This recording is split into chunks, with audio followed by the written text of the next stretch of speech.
আপনি কি জানেন, ক্ষুধার প্রতিটি পলক আপনার আত্মাকে কতটা পবিত্র করতে পারে? যখন শরীর ক্লান্ত হয়ে আসে, ঠিক তখনই রূহ জাগতে শুরু করে। সাদিক এক শান্ত স্বভাবের যুবক। তার চোখে সবসময় এক অজানা তৃষ্ণা লেগে থাকত। প্রথম যখন সে রোজা রাখা শুরু করল, সে বুঝতে পারল রোজা শুধু খাবার ত্যাগ করা নয়, বরং নিজের নফসকে চেনার এক জাদুকরী প্রক্রিয়া। ভোরের স্নিগ্ধতায় শেহরির দস্তরখানে বসে তার মনে হতো এক অপার্থিব প্রশান্তি। চারপাশ নিস্তব্ধ, আর তার হৃদয়ে শুধু আল্লাহর প্রেমের গুনগুন শব্দ। দিনের তপ্ত রোদে যখন তৃষ্ণায় বুক ফেটে যায়, তখন সে অনুভব করে ক্ষুধার্ত মানুষের কষ্ট। রোজা যেন তার ভেতরের সব গ্লানি মুছে দিয়ে তাকে নতুন করে গড়ে তুলছে। প্রতিটি দীর্ঘশ্বাস যেন এক একটি ইবাদত হয়ে আকাশে মিলিয়ে যাচ্ছিল।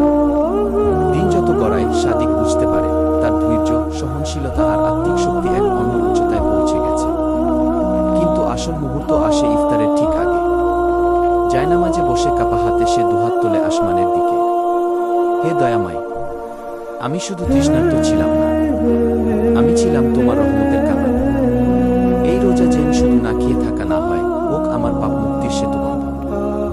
আমায় তোমার নূরে ভিজিয়ে দাও। তার চোখের জল গড়িয়ে জায়নামাজে পড়ে, আর এক অলৌকিক শান্তিতে তার বুক ভরে যায়।